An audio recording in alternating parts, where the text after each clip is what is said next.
CM Chandrababu ఉత్తరాంధ్రలోని Anakapalli, Vizianagaram, Visakha జిల్లాలో పర్యటించనున్నారు. ఉదయం 10 గంటలకు ఉండవల్లి నివాసం నుంచి బయలుదేరి దార్లపూడి వద్ద పోలవరం ఎడమ కాలువను పరిశీలిస్తారు. భోగాపురం విమానాశ్రయాన్ని సందర్శించి పనుల పురోగతిపై అధికారులతో సమీక్షిస్తారు. అనంతరం సిఐఐ కాన్ఫరెన్స్ లో వర్చువల్ గా పాల్గొనున్నారు సీఎం. మెడిటెక్ జోన్ వర్కర్లతో చంద్రబాబు సమావేశమవుతారు. సాయంత్రం విశాఖ ఎయిర్పోర్ట్ లాంజ్ లో అధికారులతో సమావేశమై 5 ఏళ్లుగా నిలిచిపోయిన పలు ప్రాజెక్టుల స్థితిగతులపై సమీక్షిస్తారు. రాత్రికి ఉండవల్లి నివాసానికి చేరుకుంటారు.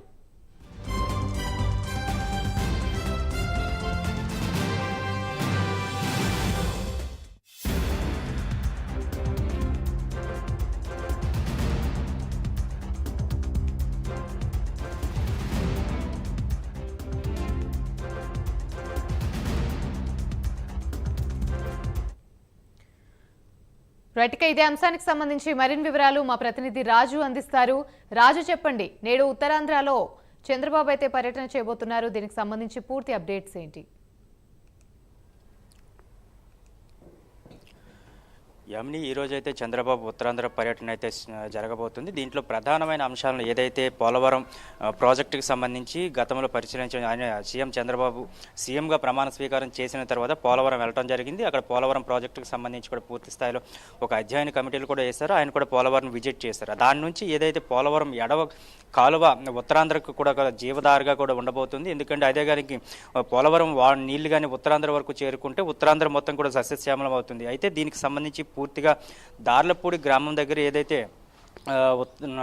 పోలవరం ఎడమ కాలువ ఉందో దీని పనులు ఏ విధంగా జరిగాయి, ఎక్కడి వరకు ఇంకేమైనా పెండింగ్స్ ఉన్నాయో దానికి సంబంధించి నిధులు, అదేవిధంగా విధులకు సంబంధించి కూడా పూర్తి స్థాయిలో కూడా ఎక్కడైనా సరే ఆటంకాలు ఉన్నాయా, లేకపోతే అధికారులు ఎక్కడ అలసత్వం వహిస్తున్నారు అన్ని దాని మీద కూడా ఆయన పరిశీలించడానికి అయితే ఇక్కడ 11 గంటలకు చేరుకోబోతున్నారు. 11 గంటలకి ఈ పోలవరం ఎడమ కాలువ పరిశీలించిన తర్వాత నేరుగా హెలికాప్టర్ ద్వారానే భోగాపురం ఎయిర్పోర్ట్కు చేరుకుంటారు. ఈ భోగాపురం ఎయిర్పోర్ట్ పనులు ఎందుకంటే గత 5 సంవత్సరాల నుంచి కూడా పనులు పూర్తి స్థాయిలో నిలిచిపోయిన పరిస్థితి కనిపిస్తుంది. ఏ ఒక్క ఇటుక కూడా పేర్చిన పాపాన పోలేదంటూ కూడా చంద్రబాబు ఇప్పటికీ దాని మీద ఒక వ్యాఖ్య కూడా చేశారు. అయితే ఒకవేళ కానీ ఇప్పుడు భోగాపురం ఎయిర్పోర్ట్ కానీ త్వరితగతిన పూర్తి చేస్తే ఇది ఉత్తరాంధ్ర జిల్లాల మొత్తానికి కూడా పూర్తి స్థాయిలో కూడా విమాన ప్రయాణాలంతా అంతా సుగమనం అవుతాయి. దీనివల్ల ఎవరైతే బయటకు వెళ్ళదలుచుకున్నారో లేకపోతే ఎవరైతే టూరిస్ట్ పరంగా కూడా ఉత్తరాంధ్రని అదేవిధంగా విశాఖపట్నాన్ని డెవలప్ చేయబోతున్నారు కనుక ఒకవేళ కానీ భోగాపురం ఎయిర్పోర్ట్ను కానీ త్వరితగతిన ప్రయాణికులకు అందుబాటులోకి తీసుకొస్తే తప్పకుండా ఇక్కడ కూడా అభివృద్ధి జరుగుతుంది.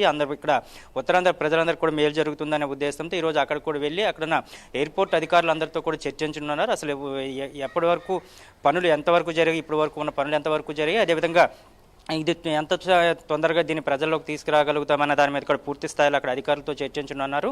దాని తర్వాత నేరుగా మళ్ళీ 2 గంటల 15 నిమిషాలకి గాజువాక్ చేరుకుంటారు. గాజువాక్లోని మెట్టెక్ ఏదైతే భవనాలు ఉన్నాయో ఔషధ కంపెనీలకు సంబంధించి భవనాలన్నీ కూడా నిర్మాణం పూర్తయింది. వాటిని రేపటి నుంచి కూడా ప్రొడక్షన్ స్టార్ట్ చేయాలంటూ కూడా మెట్టెక్ సంబంధించిన భవనాలు ఇంత కూడా సిద్ధంగా ఉన్నాయి కనుక ఆ భవనాలు ప్రారంభోత్సవానికి వెళ్ళబోతున్నారు. అక్కడ కూడా వెళ్ళిన తర్వాత ఏ ఔషధ కంపెనీలకు సంబంధించి భవన నిర్మాణాలు జరిగాయి, అదేవిధంగా ఎంత తొందరగా బయటకు వస్తాయనే దాని మీద కూడా పూర్తి స్థాయిలో కూడా అధ్యయనం చేయమన్నారు. దాని తర్వాత విశాఖలోని ఎయిర్పోర్ట్లోని మొత్తం ఉత్తరాంధ్ర ముఖ్య అధికారులతో కూడా సమావేశం నిర్వహిస్తారు. ఈ సమావేశంలో గతంలో 5 ఏళ్లలో జరిగిన పరిపాలన, అదేవిధంగా ముందు చంద్రబాబు మధ్యన విజన్ ఏ విధంగా ఉండబోతుందనే దాని మీద కూడా పూర్తి స్థాయిలో కూడా అధికారులతో అయితే చర్చించి తిరిగి 6 గంటలకైతే తిరుగు ప్రయాణం అయితే అవ్వబోతున్నారు.